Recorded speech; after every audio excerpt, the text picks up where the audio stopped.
मम्मा यज्ञ में रही ना तो पहले समर्पण तो हम नहीं थे ना, पहले तो हम आते जाते थे, मम्मा भी अपने घर से आती जाती थी। मम्मा कभी भी यज्ञ में खाती नहीं थी। हम सभी बहनें फिर भी खा लेते थे, भाई देरी हो गई है, नाश्ता यहाँ तैयार है, अब घर में अभी मिलेगा न मिलेगा, चलो यहाँ सभी से क्या खा रहे, हम भी खा लेते हैं। लेकिन मम्मा ऐसे नहीं खाती थी। मम्मा से सभी ने पूछा, मम्मा आप क्यों नहीं खाती हो? हम तो बहुत बाबा के घर में प्यार से खाते हैं। तो मम्मा ने कहा, हम सेवा न करें और हम अपना खाना पीना करें। तो उस समय में समर्पण नहीं थे, बाबा समर्पण था, लेकिन हम बच्चे तो आए थे ना, तो समर्पणता का भाव उसमें नहीं था। तो हमने देखा मम्मा को कर्मों का हिसाब किताब, ये भी बोझ क्यों हमारे ऊपर चढ़े, हम ऐसे मुफ्त में क्यों खाएं। सेवा करते हैं वो अलग बात है, सेवा करके फिर टाइम पूरा होता था मम्मा चली जाती थी। फिर आपको पता है फिर हमारा दूसरा स्थान बना जहां हमारे कुमार कुमारियां रहने लगी, उसको हम ओम निवास बोलते थे। ये ओम मंडली बाबा का होम था, घर था, जहां बाबा रहते थे पहले, और हम सब ज्ञान सुनने के लिए आते थे। मम्मा बाबा का सारा परिवार उसमें ही था। फिर बाबा तो चला जाता था कश्मीर में एकांत में, और बाबा का शिव बाबा से इतना गहरा कनेक्शन मालूम नहीं, परंतु बाबा को लगता है कोई शक्ति मुझे खींच रही है, कोई शक्ति मुझे कुछ दे रही है। तो बाबा लिखता था, बस लिखता था, लिख करके कागज खड़े कर देते थे। फिर वो कागज कहाँ जाए, फिर मम्मा के पास हैदराबाद सिंध में आते थे। फिर ओम निवास खुला, तो ओम निवास में बाबा ने मम्मा की ड्यूटी लगाई। तो ओम निवास में मम्मा नहीं रहेंगी, मम्मा ओम मंडली की सब कन्या माता को संभालेंगी, वहां रहेंगी और वहां वालों को संभालेंगी। और ओम निवास में हमारी 4 दादियां थी, 5 दादियां। वो दादियां रहती थी, चंद्रमणि, दादी प्रकाश मणि, एक कला बहन थी, एक मिठू बहन थी, वो 4-5 जनियां रहती थी। तो बच्चों की सारी दिनचर्या उन्हों के हाथ में थी। और बाबा भी वहां रहता था अलग। भवन तो बहुत बड़ा था, बाबा ने नया बनवाया था ओम निवास नाम से। उसमें बाबा एक तरफ रहता था, बाकी सब बच्चे नीचे रहते थे। खैर फिर मम्मा रोज आती थी जाती थी, तो मम्मा की कैचिंग पावर, ज्ञान युक्त बुद्धि, एक एक शब्द का रहस्य मम्मा को अच्छी तरह से जैसे स्पष्ट करने की भी कला थी और धारण करने की भी कला थी। इसलिए जब सभा में मम्मा की मुरली बाबा की आती थी या मम्मा सुनाती थी, तो हमको मम्मा की मुरली सहज समझ में आ जाती थी। अब हम हैदराबाद सिंध में ओम निवास में तो 1 साल के करीब रहे। फिर शहर में बहुत हंगामा किया लोगों ने कि ये जादूगर है, ये है, नियम बहुत उन्हों को करे भी लगने लगे, कई प्रकार के आरोप उन्होंने धरे। तो इसलिए सारे शहर में गर्मा गर्मी बहुत थी। फिर बाबा को कराची में बच्चों ने निमंत्रण दिया, तो बाबा हम सब बच्चों को कराची में लेके गए। तो कराची में 3-4 बंगले नजदीक में थे। फिर मम्मा रहती थी हम बच्चों के साथ। हमने देखा मम्मा दिनचर्या में बिल्कुल एक्यूरेट। जहां मम्मा रहती थी वहां हम, नाम था कुंज भवन। कुंज भवन में हमारे जैसी कन्याएं रहती थी, 100 के करीब होंगी। तो मम्मा सबसे ऊपर रहती थी। तो सुबह का गीत बजा तो सबसे पहले देखो मम्मा की लाइट ऑन है।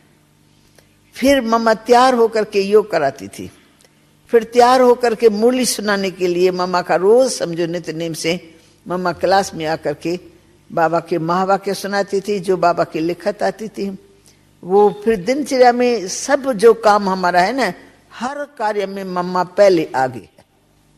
हमारे को मम्मा कहती कम थी पर करती जाती थी।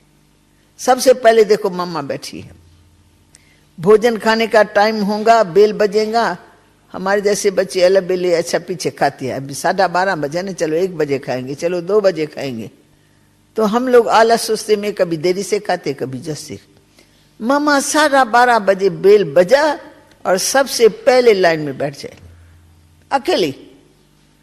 फिर मम्मा को देख करके सब एक दो के पीछे पीछे भाग करके वो जो हाल होता था वो हमारा भर जाता था। ऐसे क्लास शुरू होगा सबसे पहले मम्मा, योग शुरू होगा सबसे पहले मम्मा।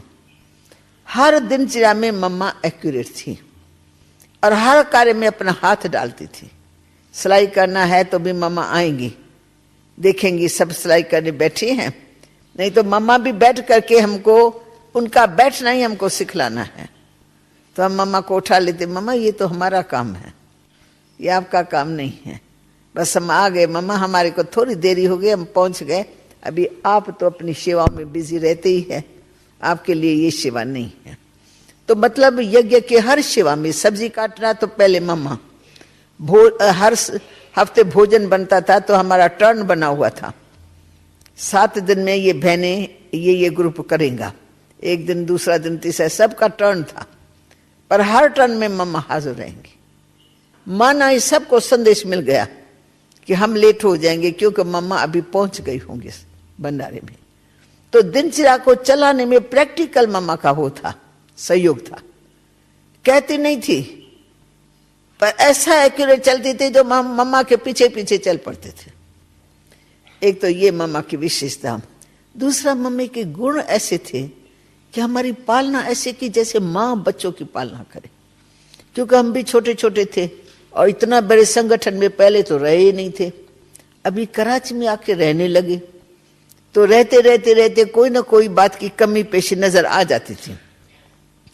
समझो किसी कमरे में बहुत गर्मी होती है तो सभी कहेंगे मैं इस गर्मी वाले कमरे में नहीं रहूंगी। मम्मा से सैल्यूशन मांगते थे, चिट्ठी लिखकर, मम्मा हमको बहुत गर्मी लगती है, हम सो नहीं सकते, हमको दूसरा कमरा चेंज करके दो। अच्छा, कोई कमरे में मच्छर जाते होते थे तो लिख करके देंगे, मम्मा इस कमरे में मच्छर बहुत है, हमारी नींद फिर जाती है, हम यहाँ नहीं रहेंगे। ऐसे ऐसे हर एक अपनी अपनी सैल्यूशन मांगता था। तो मम्मा देखती थी इनकी अवस्था ऐसी है जो मम्मा कहे और ये माने, मम्मा कहे और वो न माने तो वो अच्छी बात नहीं है ना। फिर मम्मा ने एक संगठन तैयार किया जिसमें हमारा भी नाम था, हमारे जैसी 10-12 होंगी, 10 तो होंगी। तो मम्मा हम सबको तैयार करती थी, हर वक्त एवर रेडी रही। यज्ञ की कोई भी बात हो तो सब रेडी रहो कि हाँ ये नहीं रह सकती, वो नहीं रह सकती, मम्मा हम रहेंगे। मम्मा को ऐसा ग्रुप चाहिए जो सैक्रिफाइस कर सके, जो दूसरों को सहयोग दे सके, जो दूसरों की अवस्था देख करके उनको मदद करे और वो खुद अपना त्याग करके भी उसमें रहे। फिर एक कमरा ऐसा था, उसका नाम ही पड़ गया, ये मच्छरों वाला कमरा है, और इसका नाम इतना खराब हो गया, कोई भी बहन उस मच्छर वाले कमरे में नहीं रहना चाहती थी। पर हम बच्चों ने संगठन किया, मम्मा का एक इशारा, मम्मा के प्यार में हम खोए हुए थे। तो मम्मा कहती है कि ये कमरा है, तुम 10 बहनों को वहां सोना है, मंजूर है? हाँ मम्मा मंजूर है। हमने कमरे को ऐसा कर दिया जैसे वो आकर्षण का केंद्र बन गया। आज मम्मा हमारे कमरे में आ रही है, एक जैसी बहनें थी ना, तो कभी मम्मा को बुला लेते, कभी दादी प्रकाश मणि को बुला लेते, कभी चंद्रमणि दादी को बुला लेते, कभी बाबा को बुला लेते। तो सभी हमको कहते, बहन जी ये कमरा ना, इस कमरे में कोई भी खटिया किसी कारण से भी खाली हो तो मेरे को भी इस कमरे में जरूर रखना। अब हमारे कमरे में सब आने लगे। हमने कहा नहीं नहीं, हम आपस में ठीक है, हमारा संगठन इकट्ठा योग भी करते हैं और इकट्ठे उठते हैं, रुआन भी करते हैं, मम्मा बाबा को भी बुला लेते हैं, इसलिए हम तो यहीं रहेंगे। मच्छर काटते थे, उसके लिए क्या युक्तियां निकाली वो तो मुझे याद नहीं है, पर हमको ये लगा मच्छरों ने फिर काटा ही नहीं। क्यों नहीं काटा वो मैं नहीं बता सकती, कोई दवाई यूज करते थे या नहीं करते थे। पर कमरा जो पहले बदनाम हुआ पड़ा था, वो कमरा हमारा ऐसा हो गया कि सबको आकर्षण होने लगी। तो मम्मा ने सिखाया, देखो आपने बाबा को याद करके स्वीकार किया, हाँ जी कहा, यज्ञ के कार्य में आपने अपना सहयोग दिया, तो सहयोग की रिजल्ट तो कितनी आत्माओं को आकर्षण होती है यहाँ आने की। ऐसे मामा कहती थी, जब कोई भी यज्ञ का काम हो ना तो आप अंदर ये ठान लो कि हमको सबसे पहले पहुंचना है। मानो गेहूं साफ करनी है तो गेहूं भी 3-3, 4-4 मन यहाँ के यहाँ डिगले डिगले बने हुए गेहूं के। तो सबसे पहले मम्मा आएंगी, दूसरा हमारा ग्रुप आएगा। एक अंदर में रख दिया नहीं, हमको इस कार्य में सहयोग देना है। बस सबसे पहले बेल बजा और हम लोग गेहूं साफ करने लग जाएंगे। फिर बीच बीच में मम्मा पूछती थी कि आप अनुभव करो कि गेहूं साफ करते हुए योग रहा, कौन से संकल्प आए, चेक करो और कर्म और योग दोनों को मिला करके चलो।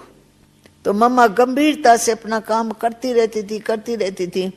इधर उधर मम्मा ध्यान नहीं देती, बैठी तो अपने कर्म में, पर कर्म प्लस योग।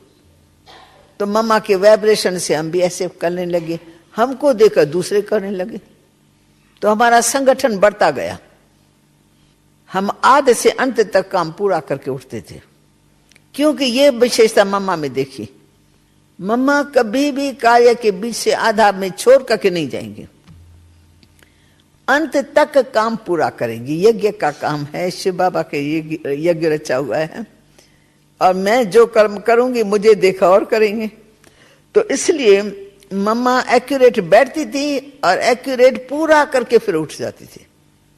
तो हम लोगों का ये संस्कार हो गया। तो मम्मा की प्रैक्टिकल धारणाओं ने हमको बहुत बल दिया।